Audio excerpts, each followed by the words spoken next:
At the stroke of the midnight hour, when the world sleeps, India will awake to life and freedom. In August 1947, India gained independence after 200 years of British rule. What followed was one of the largest and bloodiest forced migrations in history. An estimated 1 million people lost their lives. Before British colonization, the Indian subcontinent was a patchwork of regional kingdoms known as princely states populated by Hindus, Muslims, Sikhs, Jains, Buddhists, Christians, Parsis, and Jews.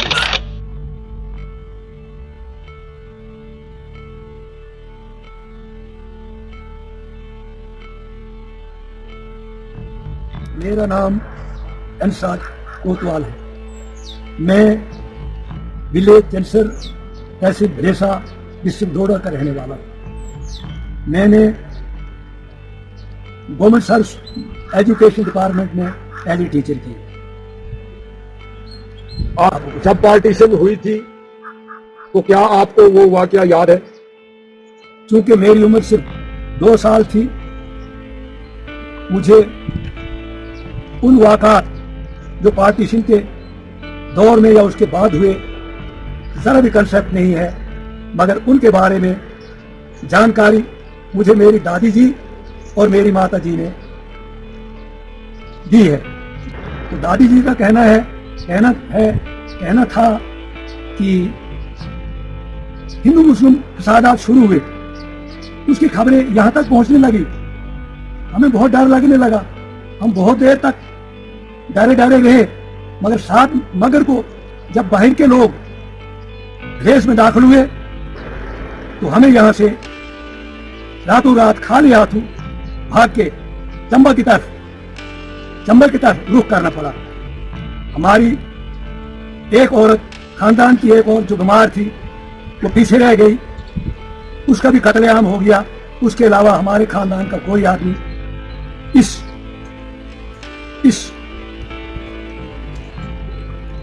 हमले में नहीं फंसा।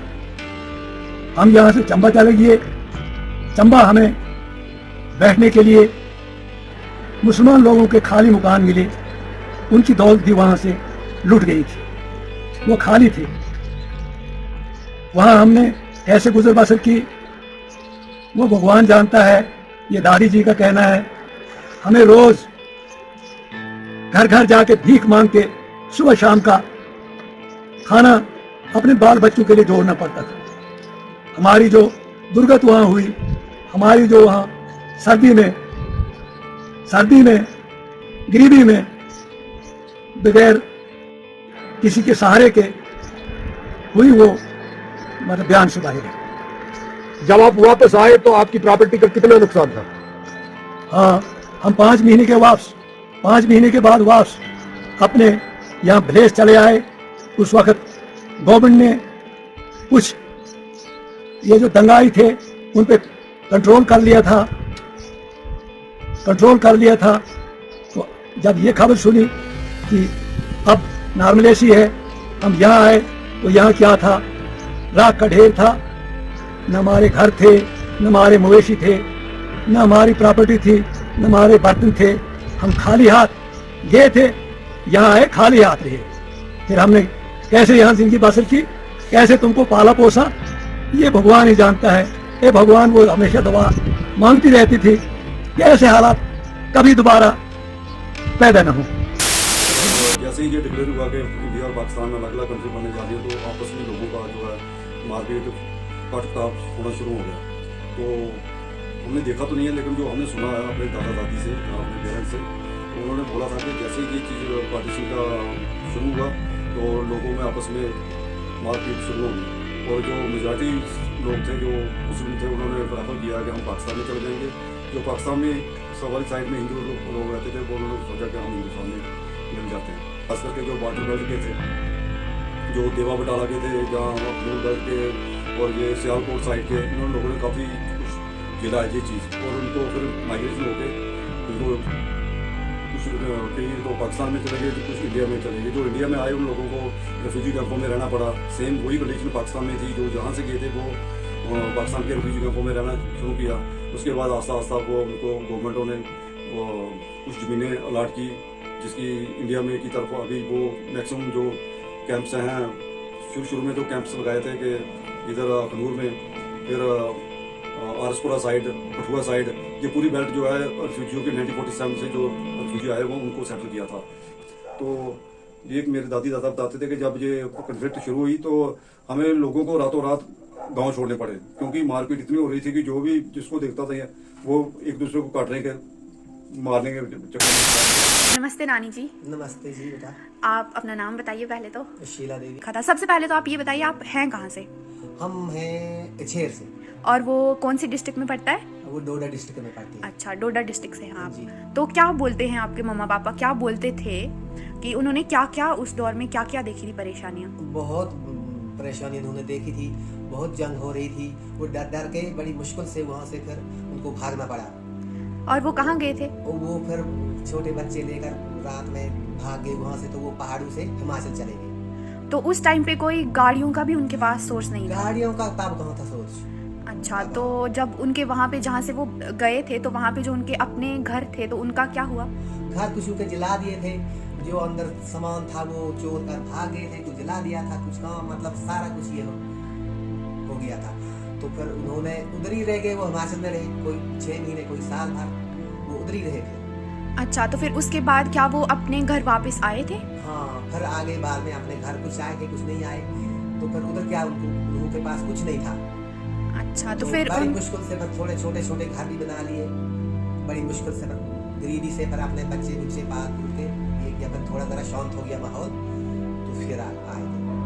तो उन लोगों को पहले तो परेशानियां आई ही थी ऑब्वियसली, लेकिन बाद में जब वो वहाँ पर आए होंगे तो तब भी उनको बहुत सारी दिक्कतों का सामना करना पड़ा होगा। बहुत क्योंकि गरीबी थी। हाँ, तो वो कुछ काम क्या करते थे?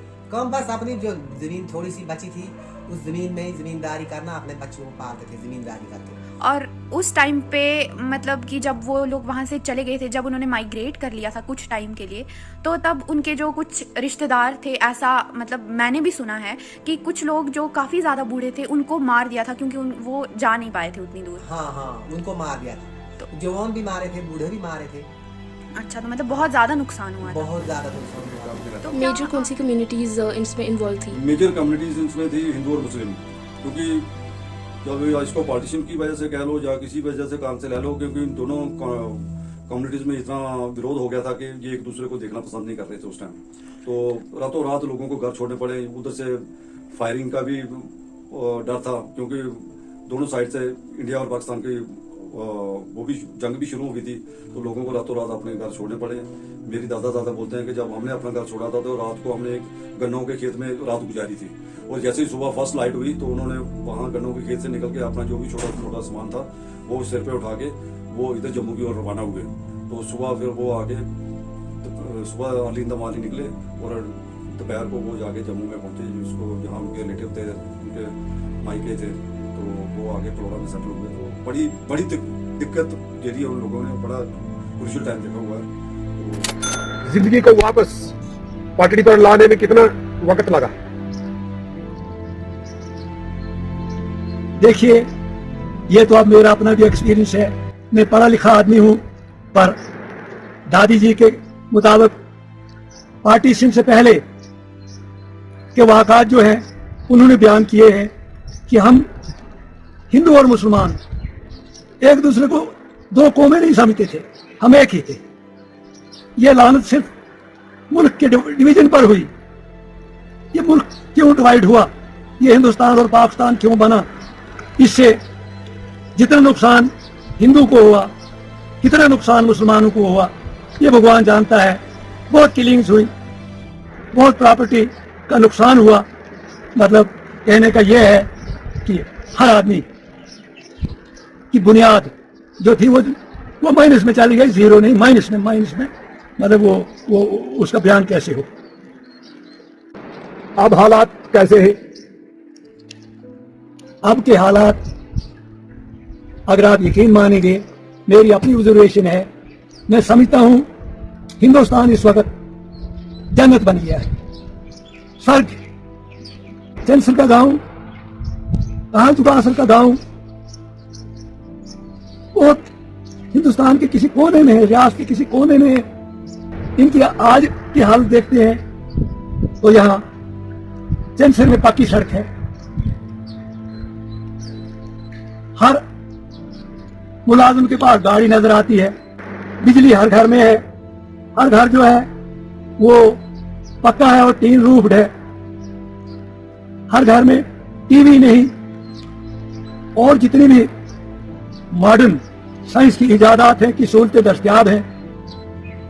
मेडिकल सहूलियत देखो तो ध्यान से बाहर, हर गांव में फर्स्ट एड सेंटर खुल गया है, गांव के 1-2 किलोमीटर पर डिस्पेंसरी है और 4-5 किलोमीटर पर पीएचसी है, प्राइमरी हेल्थ सेंटर। फिर इतना ही नहीं, हर गरीब आदमी को 5 लाख तक आयुष्मान योजना के तहत सालाना इलाज करवाने की सहूलियत है, फ्री राशन मिलता है, बच्चों को स्कूल में मिड डे मील है, गांव में आंगनवाड़ी है, गांव में आंगनवाड़ी है, बूढ़ों को पेंशन है, 60 साल से हर ऊपर कोई भी बूढ़ा उसे पेंशन है, बेवा को हर बेवा अपनी अलग से पेंशन लेती है, हैंडीकैप्स भी पेंशन के बगैर नहीं है। तो मैं इसको मतलब है ऐसा दौर कहता हूं कि ये इस वक्त हमारे हिंदुस्तान में जन्नत है, जन्नत। तो हमारे बैकवर्ड एरिया थे जैसे आपने बताया खनूर वगैरह वाली साइड के, तो वहाँ के लोग फिर कहाँ माइग्रेट हुए, लाइक पाकिस्तान वाली साइड चले वो गए? जो हिंदू जो मुस्लिम मेजॉरिटी वाले थे वो चले गए पाकिस्तान, सियालकोट, लाहौर, जहाँ जो भी और ज्वाइनिंग एरिया थे वो उस तरफ निकल गए। जो उधर के हमारे हिंदू थे, जो उधर के सियालकोट वाले साइड के, कराची वाले साइड के, लाहौर साइड के, वो जहाँ मुजफ्फराबाद वाले थे वो श्रीनगर वाले की तरफ उन्होंने रवाना कर दिया। हमीरपुर था, जो मीरपुर बोलते थे, जिसको आजकल पाक ऑक्युपाइड कश्मीर है, तो वो जो लोग हैं वो उन्होंने इधर अखनूर बेल्ट और जम्मू बेल्ट में अपना माइग्रेंट शुरू कर दी। तो कुछ देर तो शुरू में उन्होंने रिफ्यूजी कैंपों में रहा, उसके बाद गवर्नमेंट ने उनको शेल्टर दी, कुछ जमीनें लॉट की और कुछ जो घर लोग छोड़ के चले गए थे इधर से वो घर उनको लॉट किए गए। और फिर आस्ता जैसे जैसे टाइम बीता गया उन लोगों को सेटल किया गया। गवर्नमेंट ने उनको मैक्सिमम जो वो लोग हैं वो बॉर्डर एरिया में सेटल किए गए हैं, वारिसपुरा, अखनूर और कठुआ है, ये चीज ये बॉर्डर बेल्ट जो है ये सभी माइग्रेशन की है। और खास करके अबोहर, फजीलका और गंगानगर जो राजस्थान में है, और कुछ एरिया उसका हरियाणा का भी है जहाँ ये लोग सेटल हुए हैं। उस टाइम ये इनको सभी को जमीनें अलॉट की गई थी। ये 1947 के जो फैक्टर लोग हैं ये इन्हीं एरिया में बसे हुए हैं। Okay. तो ऐसा सुनने में भी आता है कि वेपन्स वगैरह जो यूज थे, जो हाथ में आ रहा था वही यूज कर रहे थे, घर वगैरह डिस्ट्रॉय कर दिए थे। उस टाइम जो वेपन मैक्सिमम लोगों के पास तलवार, कुल्हाड़ी, ये चीज जो है डंडा, यही थे उस टाइम। वेपन बहुत कम हुआ करते थे, तो सभी के लोगों के पास यही हुआ था, तलवारें और लाशें वगैरह जो है यही चीज यूज करते थे। जो भी पावरफुल होता था वो, अगर हिंदू कम्युनिटी पावरफुल है तो मुस्लिम को नुकसान पड़ा, अगर मुस्लिम कम्युनिटी पावरफुल में थी तो हिंदुओं को नुकसान झेलना पड़ा। नुकसान दोनों कम्युनिटी का होगा, तो ऐसा नहीं है बोलेंगे कि हम कम्युनिटी को होगा, दोनों कम्युनिटी को काफी दिक्कतें झेलनी पड़ी। जो उस टाइम के जिन्होंने जो इंसिडेंट देखे हुए हैं उनके लिए तो ये बहुत ही दुखदायक वाला सीन है। तो आस्ता ये चीज गाँव पाते कि नई जनरेशन आती कि उनको ये चीजें जिन्होंने सुनाई उनके लिए तो बड़े पेनफुल वाली बात है। हमें इससे बचने के लिए यहाँ अपने जो हमारे बुजुर्ग नेता हुए हैं, जैसे गांधी जी हैं, उन्होंने हिंदू मुस्लिम एकता के लिए गोली खाई और अपनी जान गंवाई। हमें कोई भी कसर बाकी नहीं रखनी है अपने इन महबूब लीडरों की बताए हुए रास्ते पे चलने के लिए। क्या आपने भी इस चीज का कुछ देखा है अपनी लाइफ में, थोड़ा बहुत असर? नहीं, हमने नहीं देखा। जो ये फिर बाद में जो हुई तो ये देखा हमने भी। ये बाद देखा। में कौन सी, जब मिलिटेंसी वगैरह ज्यादा जब हो गई? मिलिटेंसी वो देखा हमने, तब का हमें पता नहीं, तब हमने सुना है अपने माँ बाप से कि ऐसा हमें हुआ था, तो हमें बहुत मुश्किल का सामना हमने किया, तो बड़ी मुश्किल से हम बचे थे। तो जो ये बाद में ये थोड़ा बहुत हमने भी देखा, मगर इसमें खास हुआ भी नहीं नुकसान। तो डोडा में तो कम ही होता था, मगर दूर बहुत। अच्छा, हाँ जी। ठीक है नानी जी, आपका बहुत बहुत शुक्रिया। और इसमें हमारी नानी जी जिन्होंने देखा तो नहीं है लेकिन सुना है, क्योंकि उस टाइम पे जो लोग थे, तो अब वो लोग ज़रूरी नहीं है कि सब लोग हों, लेकिन हाँ सुनी सुनाई बातें हमने भी सुनी है, लेकिन हमसे ज़्यादा इन लोगों को पता है क्योंकि इनके पेरेंट्स ने वो चीज़ देखी हुई थी और इनको सबसे ज़्यादा करीब अभी यही हैं। तो काफ़ी ज़्यादा दिक्कतों का सामना करना पड़ा था, काफ़ी ज़्यादा प्रॉब्लम्स आई थी वहाँ पे लोगों को। अभी तक उसका इन्फ्लुएंस चल रहा है कहीं ना कहीं, क्योंकि किसी को पता नहीं था कि उनके पहले, बिकॉज जब वो माइग्रेट कर गए थे तो उसके बाद क्या हुआ था कि कुछ लोग जो थे वो उनकी वहाँ पे ही डेथ हो गई जहाँ पे उन्होंने माइग्रेट करके जहाँ पे वो गए थे। जो लोग वापस आए तो अब ज़रूरी तो नहीं है ना कि उनको पता हो कि हमारी कौन कौन सी ज़मीन है। और डोडा वाली साइड जो है लोग सिर्फ किसान हैं, काफ़ी ज़्यादा लोग, मेजॉरिटी किसानों की है। तो अभी तक उस चीज़ का कहीं ना कहीं वहाँ पे असर हमें देखने को मिलता है, बिकॉज बड़ी बड़ी प्रॉपर्टीज़ जो थी वो तबाह हो गई थी, जो काफ़ी वेल टू डू, हाँ माल मवेशी जो थे, जो कि फार्मर्स की रोज़ी रोटी होते हैं, वो लोग, वो चीज़ें तबाह हो गई थी। तो काफ़ी ज़्यादा प्रॉब्लम्स आई थी। तो बहुत बहुत थैंक यू नानी जी। The riots began on March 8, 1947, when Jinnah had the Bill of Partition approved from British overseers. States were entirely assigned to India or Pakistan. The land of Punjab and Bengal were to be divided between the two nations. The argument for such a hostile decision was based on these states having the same number of Muslim and non-Muslim populations. Hindus, Sikhs, and Muslims of Punjab were living peacefully, oblivious of the approaching bloodstorm. 30 trains were arranged to carry refugees from one side of the border to the other. However, as these trains were preparing to depart with refugees stuffed like cattle, religious extremists arrived at the station and charged the trains and carried out one of the most horrendous massacres in human history. Helpless passengers were cornered in train coaches as the zealous mobs invaded and started reaping people with swords and sickles like ripe crops. Some historians believe that the massacres on the trains were meant to provoke the other communities in India so that Muslims who were opting to stay in India would feel unsafe and migrate to Pakistan. The strategy worked as the ghost trains created enough religious tensions to initiate a reaction from other communities in India. Some Muslim families migrated because of losing relatives in the riots, while some migrated because some of their family members participated in the riots. India before independence was a union of small princely states. When British imperials receded from India, these states were forced to choose to merge with Pakistan or India. All princely states in the region of Punjab had Sikh rulers and they were inclined to join the Indian Union, except King Hari Singh of Kashmir. Hari Singh didn't want to join either side and desired to maintain his regality and Kashmir's sovereignty. While India reluctantly respected that, Pakistan responded with an invasion. Cornered with no army to defend his kingdom, King Hari Singh pleaded with India to help remove Pakistani militia. India's newly appointed Prime Minister Sardar Patel agreed to help. In return, Hari Singh agreed to make Kashmir a part of India. This resulted in the First Indo-Pak War. The Muslim League tried to bully other Punjab princely states to join Pakistan and threatened them with invasion if they did not cooperate. Miffed by the arm-bending tactics and sponsored communal discord, these princely states united amongst themselves and armed their own militia. In September of 1947, these militias massacred 20,000 Muslim refugees in New Delhi and East Punjab before the Indian Army restored peace. The flare of religious violence in Bengal had spread to states of Assam and Bihar and soon reached Delhi. India was on fire, flooded with riots from the western border to the eastern border. As millions of people lost their homes and loved ones, the British regime spectated while waiting for their return to the United Kingdom. United India had a population of 30 million on the eve of independence. In the 1947 riots, a total of 3 million people lost their lives. City and country, more than 1 million people were killed. Heavy civilian casualties, followed by a war, sowed the seeds of animosity and dispute between two neighboring countries.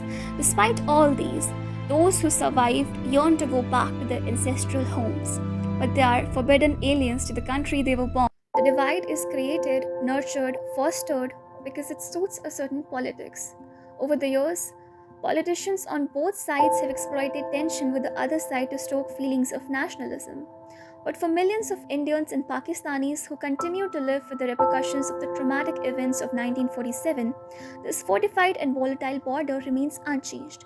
If anything, it's getting thicker. 75 years later, the shadow of partition continues to divide families, halt trade, cut connection, stop cooperation, instill fear, promote hatred, and the people who live in its shadow on both sides, old and young, continue to live with this division that's superimposed upon the history of deep connection.